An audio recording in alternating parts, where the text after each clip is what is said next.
Vamos a estar leyendo Hechos capítulo 4, versículo 23 y versículo 24 inicialmente. Hechos capítulo 4, versículo 23 y versículo 24. Dice la palabra del Señor: y puestos en libertad, vinieron a los suyos y contaron todos los que los principales sacerdotes y los ancianos les habían dicho. Y ellos, habiéndolo oído, alzaron unánimes la voz a Dios y dijeron: soberano Señor, tú eres el Dios que hiciste el cielo y la tierra, el mar y todo lo que en ellos hay. El Señor añada bendición a su palabra. Permítame orar una vez más.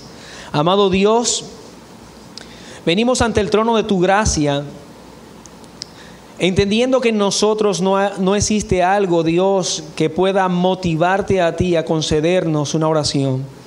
Pero entendiendo también que los méritos de Cristo reposan sobre tu pueblo, por eso te oramos con toda confianza, Señor, que en Cristo nuestras oraciones van a ser escuchadas. Por eso te pedimos, Padre, que en este día hables a nuestro corazón a través de tu Santo Espíritu y por la meditación de tu palabra. Dirige al predicador y permite que cada uno de los oídos que están en este lugar sean sensibilizados a lo que tu palabra tiene para decirnos. Te lo suplicamos en Cristo, nuestro Señor. Amén y amén. En el sermón pasado estuvimos analizando la respuesta del mundo ante la predicación del Evangelio. Nos encontramos en una serie expositiva del libro de Hechos, el libro que ya habíamos comunicado que fue escrito por el evangelista Lucas. Y nos encontramos específicamente en el capítulo 4 de este libro. Y hemos visto cómo Pedro predica el Evangelio y no se hace esperar la respuesta de todos aquellos que son los enemigos de la predicación del Evangelio, los enemigos del reino de Dios. Ahora vemos entonces al apóstol Pedro y Juan, según lo que leíamos en el contexto y lo analizamos en el sermón pasado, fueron capturados por el grupo de sacerdotes del Sanedrín, dejados en prisión toda la noche, y al día siguiente fueron enjuiciados. Pero al no hallar en ellos forma de condenarles, se ven obligados a dejarles en libertad. Ahora, lo que no podemos nosotros es pensar que aquellos que se desgastaron por mucho tiempo en pensar y diseñar una estrategia para condenar a Cristo, iban a suavizar de alguna manera su intención para con los apóstoles o con los discípulos. Si ellos emprendieron una larga campaña de llevar a Cristo hasta la cruz, con estos seguidores no iban a ser menos inclementes. Estos apretarían su brazo de justicia según lo que ellos consideraban, hasta aniquilar o erradicar eso que estaba creciendo y que estaba proclamando el nombre de aquel que había sido crucificado y que según estos ahora había resucitado. Debemos solamente contar con una cosa, y es que el enemigo del Evangelio jamás se va a dar por vencido. Y esto nos enseñará a esta porción, esta realidad. El pecado podrá ser señalado, la iglesia predicará el Evangelio, la iglesia será perseguida. Por momentos parecerá que los enemigos del reino de los cielos, los enemigos del Evangelio, retraen entonces su fuerza, echen atrás su maquinaria en pos o que va en contra de la iglesia. Pero eso no nos debe nosotros llevar a pensar que el enemigo, Satanás y todos aquellos que viven en pos de ser obstáculo del reino de los cielos se van a quedar quietos. No, las fuerzas van a ser recobradas, atacarán con mayor fortaleza la próxima vez. Nuestro Señor Jesucristo fue claro al hablar de la hostilidad del mundo para con la iglesia. De ninguna manera nuestro Señor mintió a sus discípulos sobre a qué se iban a enfrentar. Y yo creo que una de las comparaciones o ilustraciones más claras acerca de este hecho fue aquello que mencionó Cristo en Mateo capítulo 10, versículo 16. cuando dijo: he aquí yo os envío como ovejas en medio de lobos. Yo creo que esta ilustración debe transmitir a la mente de los creyentes la gran hostilidad que el mundo tendrá para con ellos, como lobos hambrientos dispuestos a atacar y descuartizar a las ovejas. Es lo que el Señor está presentando que será la hostilidad del mundo para con los creyentes. Nuestra misión jamás contará con la aprobación del mundo.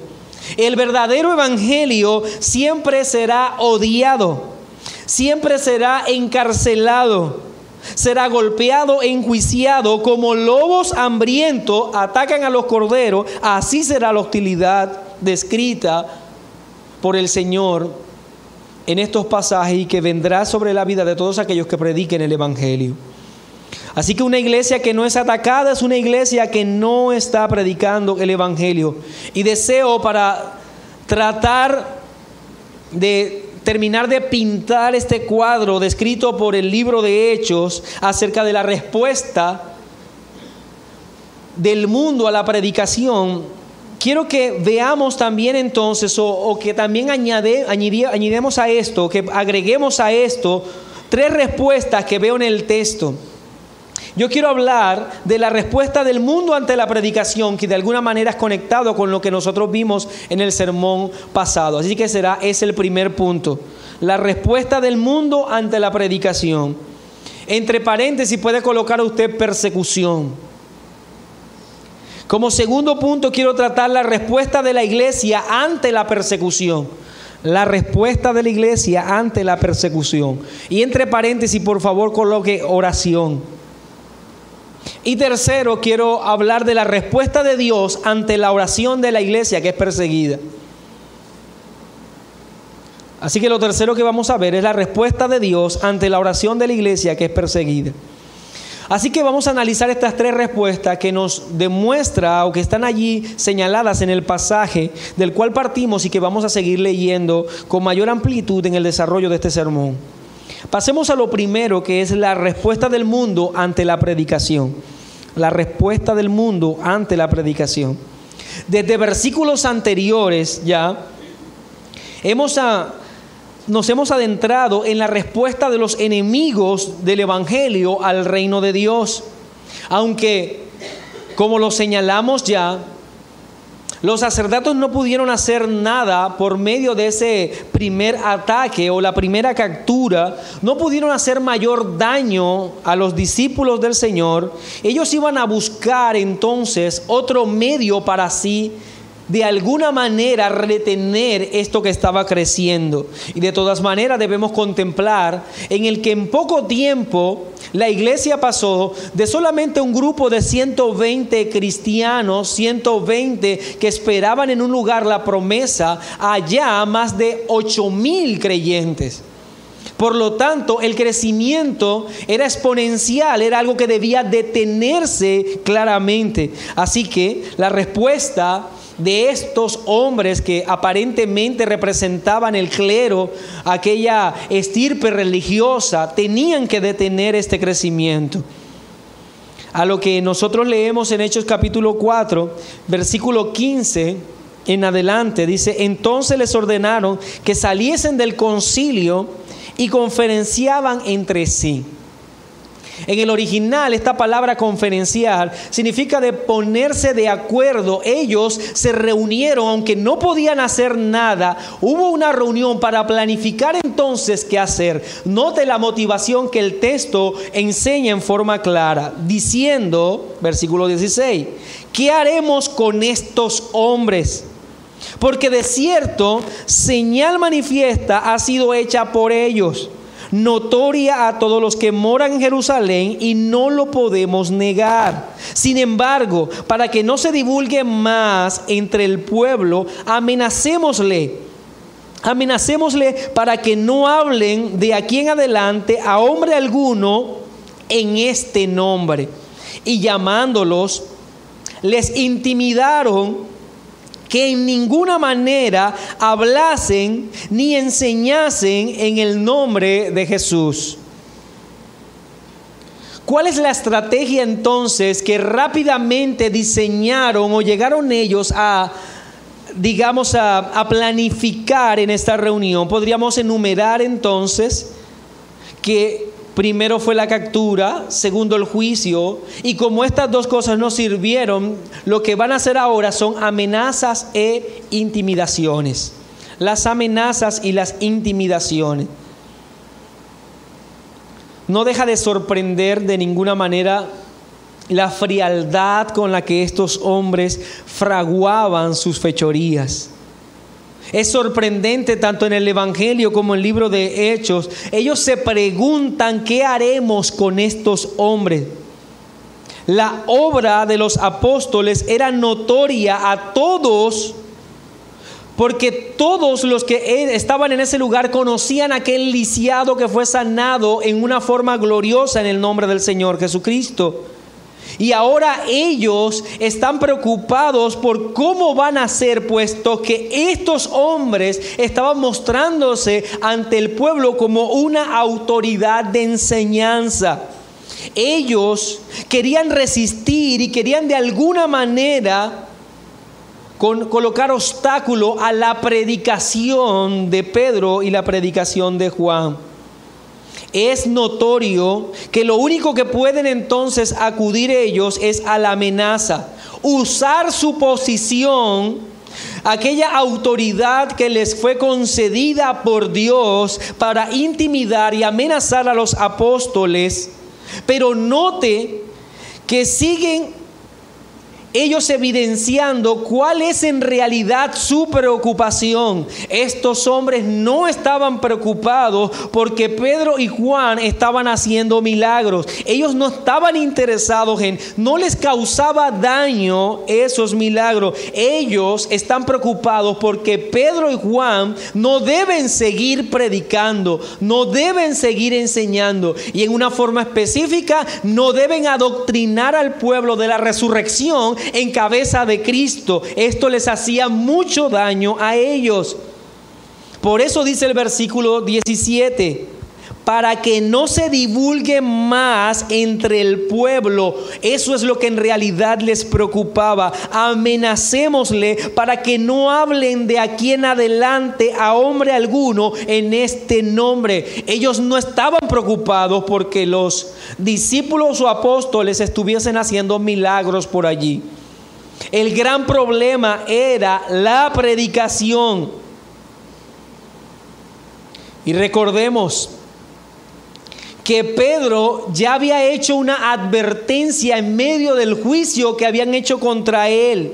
Cuando él estaba siendo interrogado, Pedro dijo: en ningún otro hay salvación, le dijo a estos hombres, porque no hay nombre bajo el cielo dado a los hombres en que podamos ser salvos.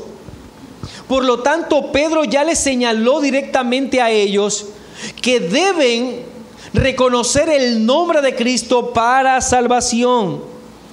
Pedro les habla a ellos de someterse ante el nombre de Cristo. Y ahora ellos amenazan a Pedro y amenazan a Juan para que no anuncien más el nombre de Cristo. Por lo tanto, la decisión es clara.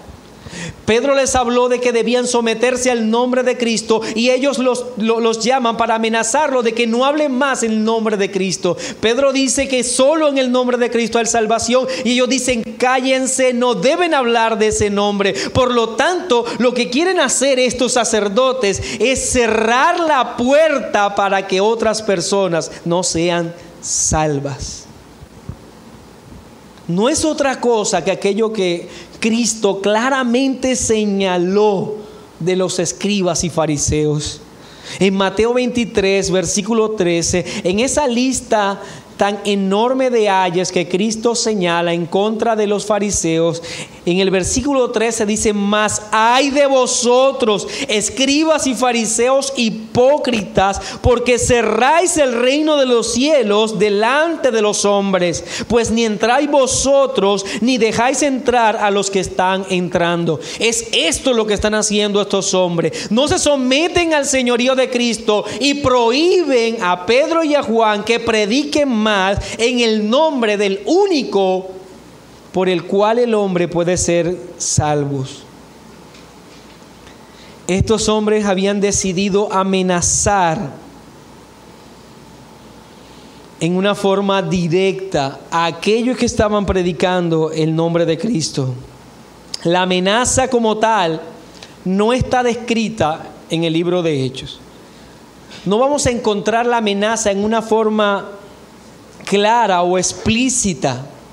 Dice, y llamándolo les intimidaron que en ninguna manera hablasen ni enseñasen el nombre de Jesús. No podemos decir si fue una amenaza con cárceles, con azotes, con lapidación. El caso es que ellos tenían un requerimiento y este requerimiento era claro. No debían en ninguna manera, se debían ni podían hablar ni enseñar en el nombre del Señor.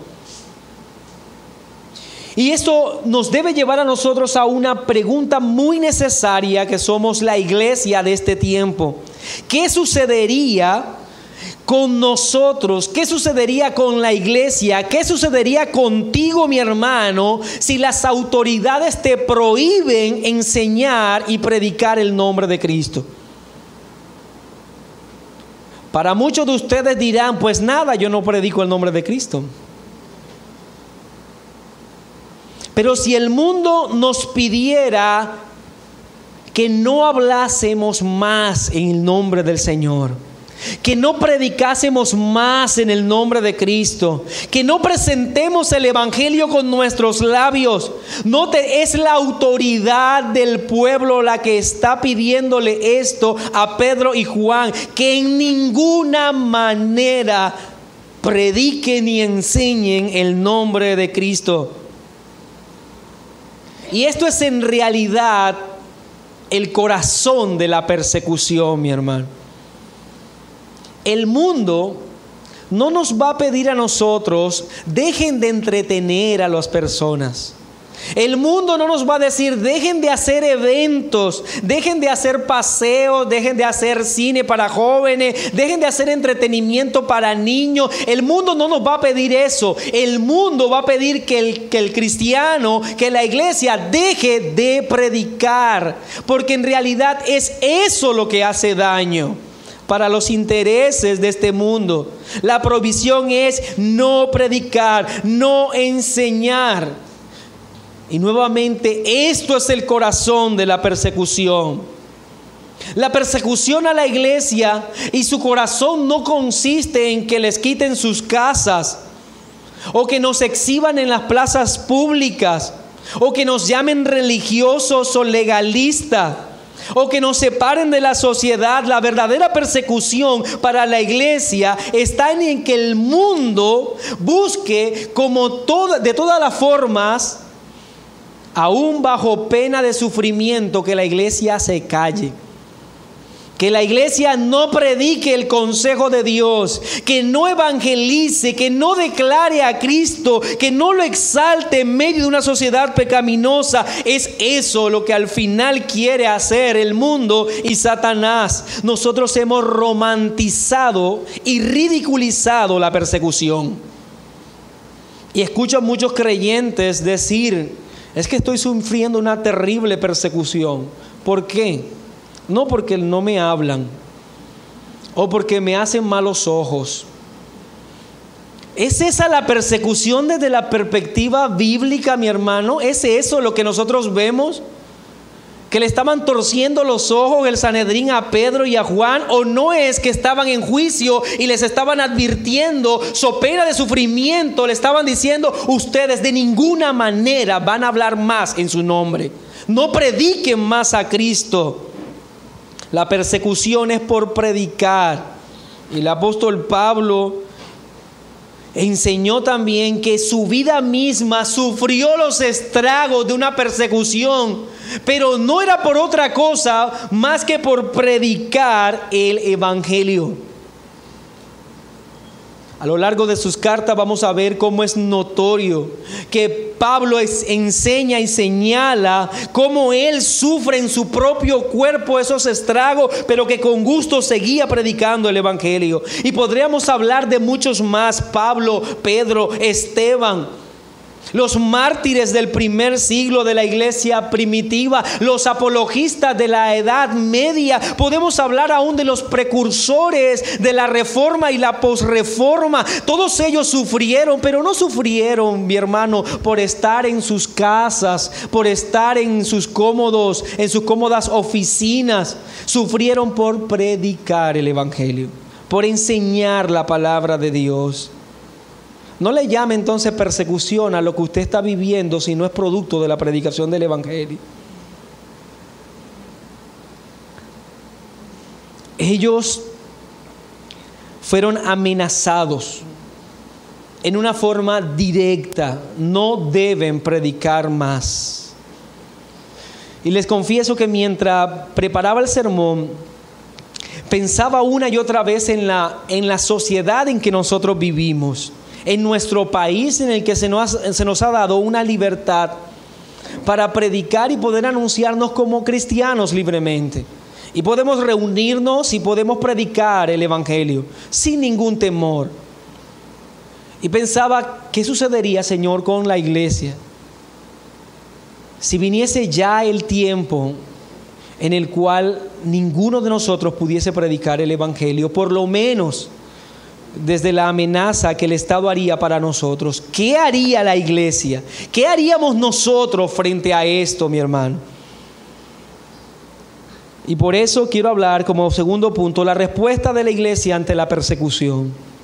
Ya vimos entonces la respuesta del mundo ante la predicación, que no es otra que persecución y que no es otra que la amenaza de no hablar, de no predicar el evangelio, de no predicar en el nombre de Cristo. Lo segundo entonces sería la respuesta de la iglesia ante la persecución. Los enemigos han hecho ya lo suyo, ya han advertido con todo el poder particular que tenían, han presentado la amenaza ante los apóstoles de no hablar más, de no enseñar ni predicar de Cristo ni de su resurrección. La respuesta de la iglesia, yo quiero que la veamos desde dos perspectivas. Quisiera hablar de dos perspectivas de esa respuesta de la iglesia. Por un lado, quiero hablar entonces de la respuesta de los oficiales y después quiero hablar de la respuesta de la iglesia misma desde su membresía y que el texto lo enseña. Primero, hablemos entonces desde sus oficiales, y me refiero con ello, al hablar de oficiales, de aquellos a quienes Dios le ha dado un llamado glorioso, un ministerio para poder dirigir y doctrinar a la iglesia en su crecimiento de santidad progresiva. Me refiero entonces, en este caso particular, a los apóstoles. ¿Cuál fue la respuesta de los apóstoles ante la amenaza del mundo a no predicar más? La respuesta la encontramos en el versículo 18 hasta el versículo 20. Y llamándoles le intimidaron que en ninguna manera hablasen ni enseñasen el nombre de Jesús. Mas Pedro y Juan respondieron diciéndole: juzgad si es justo delante de Dios obedecer a vosotros antes que a Dios, porque no podemos dejar de decir lo que hemos visto y oído. Nos es necesario recordar, ya que Pedro y Juan fueron puestos en libertad. Si recordamos este pasaje, ya les ordenaron que se fueran. Ya ellos se habían ido de ese lugar, del templo. Después ellos se reunieron, hablo entonces de los sacerdotes, y dijeron: bueno, ¿qué vamos a hacer con estos hombres? Hay que hacer algo para que no sigan predicando ni sigan enseñando. A la conclusión es: bueno, regrésenlo nuevamente, llamémoslo y amenacémoslo. Así que ya estaban libres, ya estaban en libertad, pero nuevamente son convocados a estar delante del Sanedrín. Y delante del Sanedrín, en ese momento, lanza entonces los sacerdotes su amenaza, y Pedro contesta en una forma clara, aunque señala Pedro y Juan, no se puede entender que quizás sea al unísono. Podríamos nosotros argumentar que fue Pedro el que lo dijo, puesto que siempre toma él la iniciativa para hablar. En el caso es que es un pensamiento de los dos lo que expresa el pasaje, y en una forma clara Lo que está diciendo el apóstol es: tenemos que obedecerle para no padecer. Y si no le desobedecemos, vamos a padecer. Por lo tanto, nuestra obediencia no es a otro, sino a Dios. Lo que Pedro está diciendo es que prefiere obedecer a Dios, aunque con ello tenga que sufrir físicamente, aunque con ello tenga que padecer. Pedro está diciendo entonces que prefiere el martirio, que prefiere el sufrimiento antes que una seguridad física, que la amenaza que han lanzado en su contra, él la desestima con tal de ser fiel a aquello que ha sido llamado. Y esto es algo que debemos nosotros tener claro, hablando específicamente de los oficiales como Pablo, como Pedro en este caso. Todo aquel que es llamado a levantar su voz en nombre de Cristo debe saber que su fidelidad debe ser para con aquel que le llamó a ese oficio. No puede cerrar la boca un predicador cuando los hombres se sienten incómodos con su mensaje. No puede cerrar la boca un predicador si resulta que ofende a las personas por decir la verdad que está claramente señalada en su mensaje. No puede cambiar el mensaje, puesto que a los oídos de los hombres quizás va a parecer ofensivo. No puede estimar ni siquiera su vida, pues él no está llamado a amarse a sí mismo, sino a amar el mensaje del cual se le ha dado para que él anuncie. Así que gustoso debe abrazar, si es necesario, el desprecio, el odio, los abusos, el martirio, aún hasta la misma muerte. En este caso, la misma cruz, si así es necesario. El apóstol claramente señala que prefiere el martirio y obedecer al Señor antes que obedecer a estos hombres e irse en contra del mandato que claramente Cristo le ordenó. El apóstol Pablo, refiriéndose a algunos hermanos de Galacia, cuando escribe a los Gálatas en capítulo 6 versículo 12, deja ver que muchos de esos hermanos habían incluso modificado la doctrina con tal de no padecer. En Gálatas 6:12 dice: todos los que quieren agradar en la carne están obligados a que estos os obligan a que os circuncidéis solamente para no padecer persecución a causa de la cruz de Cristo. Entonces Pablo está señalando cómo algunos prefieren estar cómodos, aunque esto implique ir en contra de la verdad. Pedro dirá en su primera carta universal, primera de Pedro capítulo 4, versículo 12 al 16, amados, no os sorprendáis del fuego de prueba que os ha sobrevenido, como si alguna cosa extraña os aconteciese, sino gozaos por cuanto sois participantes de los padecimientos de Cristo, para que también en la revelación de su gloria os gocéis con gran alegría. Si sois vituperados por el nombre de Cristo, sois bienaventurados, porque el glorioso Espíritu de Dios reposa sobre vosotros. Ciertamente de parte de ellos Él es blasfemado, pero por vosotros es glorificado. Así que ninguno de vosotros padezca como homicida o ladrón o malhechor, o por entretenerse en lo ajeno. Pero si alguno padece como cristiano, no se avergüence, sino que glorifique a Dios por ello. Es claro Pedro entonces en señalar que el creyente que padece por causa de la fe, por causa de su predicación del evangelio en una forma clara, debe abrazar esos padecimientos como algo que lo lleva a bienaventurarse, a sentirse bienaventurado en medio de ellos. La determinación a seguir predicando es la respuesta inicial de los apóstoles. Ellos no dejarían que las intimidaciones del sacerdocio fueran un obstáculo para su labor. Pero también, como lo dije al principio, hay una respuesta ante la persecución por parte de la iglesia, y hablo de la membresía, de la congregación. Hechos capítulo 4, versículo 23.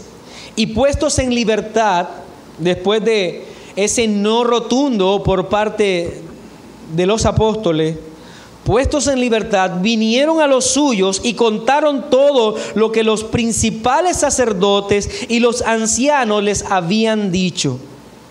La iglesia se enteró de todo lo que había sucedido. Se enteró de las amenazas a sus apóstoles, a aquellos que eran los pastores de su alma. Y cómo enfrentaron esa amenaza. Quiero, mi hermano, que lo veamos. Cómo enfrentaron esas amenazas la iglesia. Ahora note que la amenaza no estaba dirigida en una forma directa a la congregación, estaba dirigida a los oficiales, pero ellos tomaron como suya esa amenaza. Y esto debe constituirse en un modelo para la iglesia.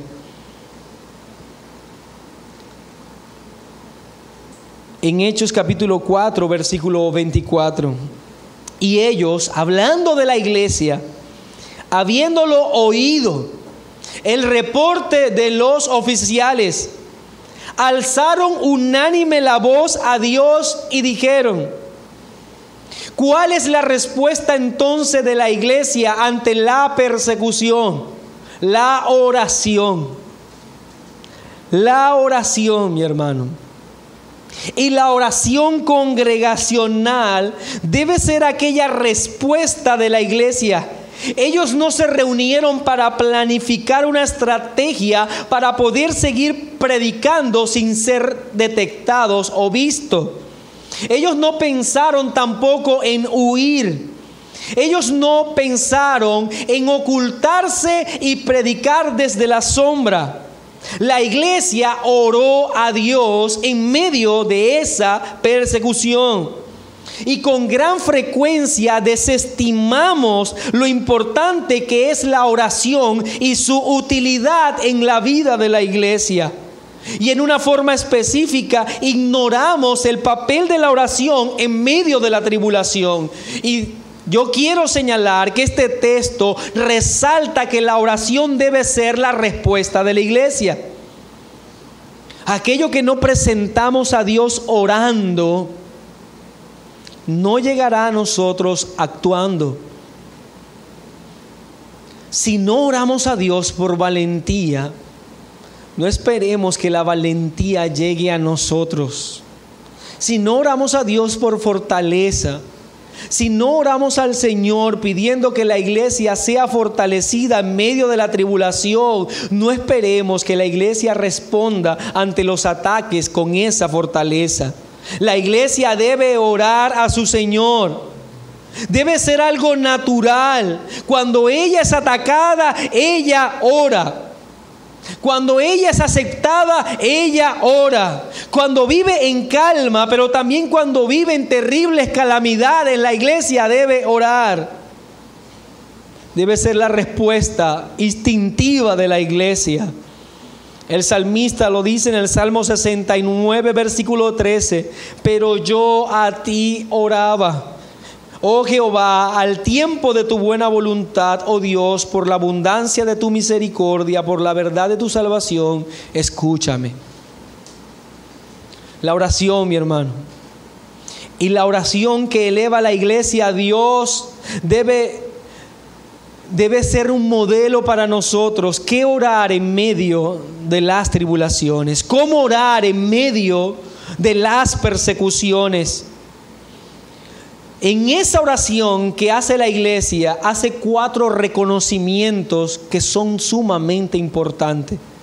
Es una oración que reconoce 4 verdades que deben ser señaladas. La primera de ellas es la grandeza de Dios. La iglesia ora y demuestra la grandeza de Dios. Cuando dice: y ellos, habiéndolo oído, alzaron unánime la voz a Dios y dijeron: soberano Señor. Qué bueno es esto, mi hermano, que lo primero que recuerda la iglesia en medio de la tribulación es la soberanía de Dios. Soberano Señor, tú eres el Dios que hiciste el cielo y la tierra, el mar y todo lo que en ellos hay. Alguien dijo que las verdades teológicas de un hombre se pueden ver por las oraciones que este hombre hace. Y nosotros vemos en la iglesia, y específicamente en esta, cómo expresan lo que entienden de Dios y lo que entienden de ellos ante la tribulación. Y cuando ellos están orando, están reconociendo esa grandeza de Dios. Cuán distinta sería la perspectiva con la que nosotros viéramos la tribulación si cada vez que ella llegue a nuestra vida nosotros nos dirigimos a Dios en oración, reconociendo su grandeza. Algo que tiene la oración, mi hermano, es que despega la mirada de nosotros para dirigirla a Dios. Y esto es sumamente útil. Ustedes no ven en la iglesia primitiva que ellos estallaron en llanto por la vida de los apóstoles. No, ellos oraron y reconocieron a Dios como soberano, como creador de todas las cosas. Las dificultades suelen ensimismar a los hombres. Cada uno de nosotros, cuando pasa por tribulaciones, considera que las tribulaciones por las que está pasando son las más grandes del mundo. Que nadie está sufriendo tanto como yo.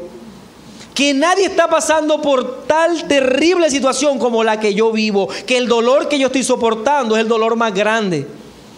Eso hacen las dificultades, ensimismarnos. Pero cuando nosotros vemos a la oración como la respuesta ideal para ese momento, necesariamente tenemos que despegarnos de nuestra humanidad y dirigirnos a Dios y su grandeza. Eso va a poner en justa perspectiva tu dolor, mi hermano. Lo que tú vives, lo que tú eres. Aún incluso te llevará a entender que lo que estás viviendo ante la majestad de Dios no es nada. Cuando leemos el Salmo 145, versículo 1, dice: te exaltaré, mi Dios y mi Rey, y bendeciré tu nombre eternamente y para siempre. Cada día te bendeciré y alabaré tu nombre eternamente y para siempre. Grande es Jehová y digno de suprema alabanza, y su grandeza es inescrutable. Tu reino es reino de todos los siglos, tu señorío en todas las generaciones. Sostiene a Jehová a todos los que caen. Me gusta muchísimo porque el salmista, desde el versículo 1, no empieza con él. No dice: ay Señor, yo he caído, ay Señor, estoy en este dolor, en lo que yo estoy viviendo, en lo que estoy padeciendo. Note que requieren una cantidad de versículos para exaltar a Dios sobremanera. Si nosotros leemos este salmo, cualquiera podría pensar que es un salmo de adoración meramente, y que lo último que esperamos es que el salmista esté expresando su dolor. Y está expresando su dolor de esta manera: tú eres mi Dios, bendeciré tu nombre, alabaré tu grandeza, grande eres tú, Señor, redimes al que está caído. La oración pone en perspectiva lo que nosotros somos cuando en realidad adoramos a Dios. La iglesia que reconoce a Dios como soberano, como creador, y que todo cuanto existe fue hecho por Él, que su mano soberana le sostiene, es una iglesia que va a soportar las aflicciones. Lo segundo que reconoce en esta oración es la enemistad del mundo. La iglesia reconoce que hay una enemistad del mundo para con ella. Citando el Salmo 2, versículo 1 y versículo 2, la iglesia cita este salmo en esta oración, cuando dice en Hechos 4, 25 al 26, que por boca de David tu siervo dijiste: ¿por qué se amotinan las gentes y los pueblos piensan cosas vanas? Se reunieron los reyes de la tierra y los príncipes se juntaron en uno contra el Señor y contra su Cristo. Esto demuestra cómo la iglesia estaba preparada para las oposiciones. Cómo la iglesia no veía la oposición como algo extraño, sino que entendía que los hombres eran vanos y que se opondrían a la predicación, que se opondrían al mensaje, al reino. La iglesia debe ser consciente de la oposición del mundo, de que su mensaje no va a ser aceptado, de que en todo momento la predicación se va a ver como algo que enfrenta al hombre y ella responderá, o sea, hablando del mundo, responderá en forma hostil. Lo tercero que se reconoce en esta oración es la soberanía de Dios en las persecuciones tanto de Cristo como de la iglesia.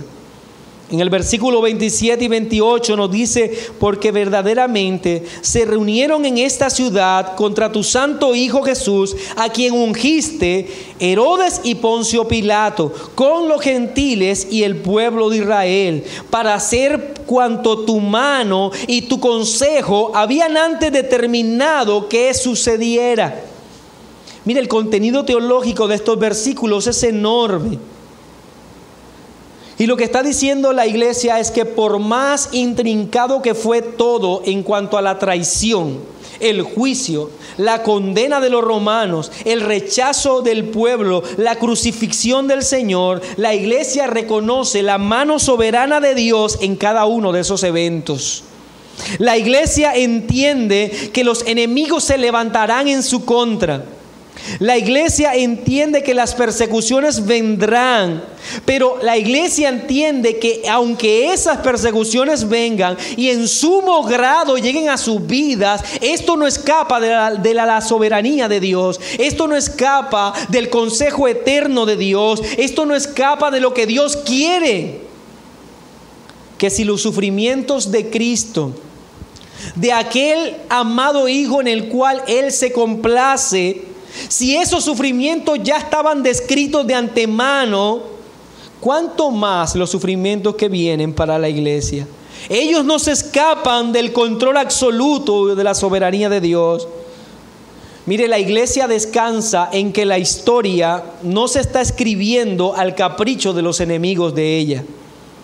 La iglesia descansa en que cada paso que da, por más doloroso que sea, ha sido tejido tiernamente por las manos de Dios. En eso descansa la iglesia, que todo armoniza con el cumplimiento de la buena voluntad de Dios, aunque esto implique dolor y llanto. Recordemos una vez más las palabras de Cristo: bienaventurados los que padecen persecución por causa de la justicia, porque de ellos es el reino de los cielos. Bienaventurados sois por mi causa.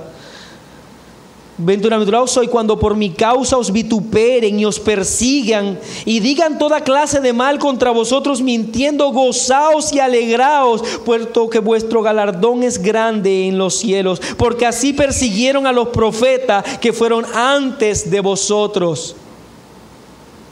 Y el último reconocimiento que hace la iglesia en esta oración es la necesidad de denuedo y valentía. La necesidad de denuedo y valentía.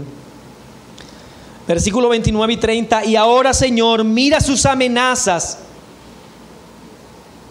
Mira sus amenazas. Pero mire que la oración de la iglesia no es: y destrúyelos, y bórralos de este planeta, y acaba con ellos. Mira sus amenazas y concede a tus siervos que con denuedo hablen tu palabra. Esta es la oración de la iglesia ante la persecución. Esta oración no tiene como petición la destrucción de los enemigos del evangelio. La iglesia no pide que los obstáculos sean quitados. La iglesia pide fortaleza para superar esos obstáculos. La iglesia pide que cada día seamos más valientes para enfrentar el mundo y prediquemos con denuedo. Concede denuedo a tus siervos. Ellos están orando por los apóstoles. por aquellos que fueron amenazados. La iglesia ora porque esos, por sus predicadores, lo hagan cada día con mayor denuedo. La iglesia debe entender algo, mi hermano: el deber de orar por sus ministros. El deber de pedirle a Dios que ellos con valor expongan la palabra fielmente, que sus labios jamás sean usados para otra cosa, sino para predicar la verdad, aunque con ello tengan que sufrir, y pedirle al Señor que les dé mayor valor para soportar esas aflicciones. Que el Señor aumente la devoción de los predicadores. Que el Señor aumente la fuerza, el coraje, para que no contemplen las amenazas y vayan atrás, sino para que ellos puedan predicar cada día con mayor valor. Una iglesia que ora por sus ministros es una iglesia que sabrá enfrentar las tribulaciones. Pero mi querida y amada iglesia, mientras estemos orando solo por nosotros, solo por lo que a mí me aqueja y solo por lo que yo hoy padezco, estaré desechando la importancia de la oración congregacional y específicamente de aquella que va dirigida a los que predican la palabra del Señor. Concede firmeza en medio de las aflicciones. El apóstol Pablo dice, hablándole a los Efesios en capítulo 6, versículos 18 y 19, orando en todo tiempo con toda oración y súplica en el Espíritu, y velando en ello con perseverancia y suplicando por todos los santos. Pero note, y por mí le pide a esta iglesia que oren por él, y por mí. Ahora, Pablo, ¿por qué quieres que ore la iglesia? A fin de que al abrir mi boca me sea dada la palabra para dar a conocer con denuedo el misterio del Evangelio. Nada importa más. Nada importa más. Si quiero orar por su ministro, por su pastor, ore por ello, para que al abrir sus labios predique la palabra de Dios. Perseverad en la oración, dice Colosenses 4:2, velando en ella con acciones de gracia, orando también al mismo tiempo por nosotros, para que el Señor nos abra puertas para la palabra, a fin de dar a conocer el misterio de Cristo, por el cual también estoy preso, para que lo manifieste como debo hablar.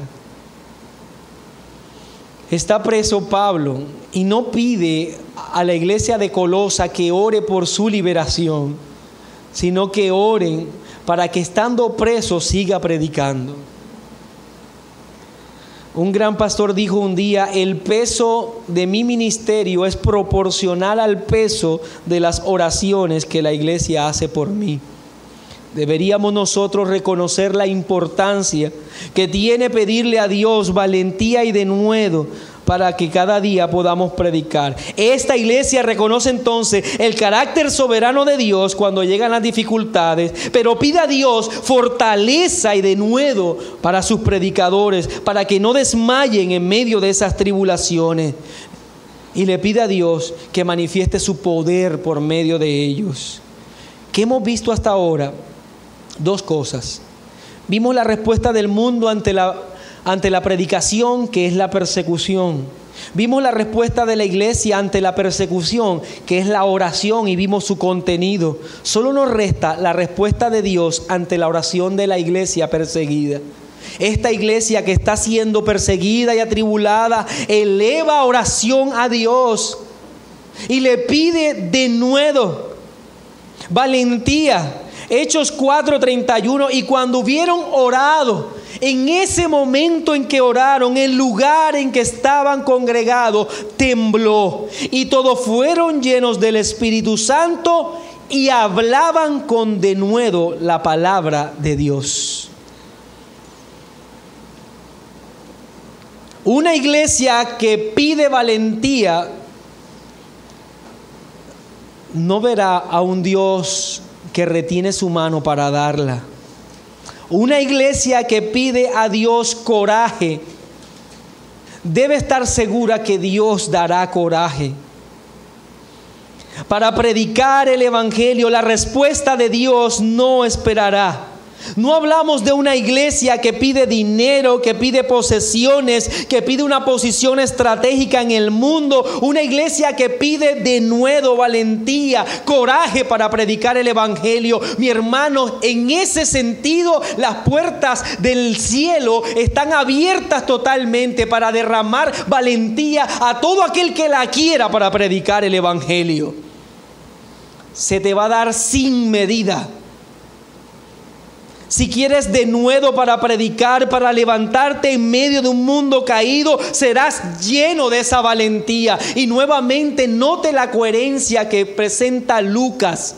Cómo desde aquel tiempo en que vino el Espíritu Santo en las fiestas de la cosecha y les llenó de ese poder, aquí en una forma clara señala cómo ellos fueron llenos de ese espíritu. Ahora, ¿cuál fue el poder y la llenura que ellos recibieron? Una vez más señala para hablar con denuedo la palabra de Dios. Un cristiano lleno del Espíritu Santo es un cristiano que habla con denuedo la palabra de Dios. Es la manera particular en que podemos reconocer a aquel que está lleno. Por lo tanto, mi hermano, este texto nos enseña cuál debe ser nuestra respuesta ante las tribulaciones de este mundo. Yo invito, mi hermano, a que oremos con mayor firmeza y fortaleza y devoción a Dios, y que pidamos al Señor que Él nos conceda denuedo para seguir predicando la palabra, y que ante la tribulación, ante la persecución, estimemos en poco nuestra vida y sigamos adelante predicando el evangelio. Y el Señor nos ayude, mi hermano,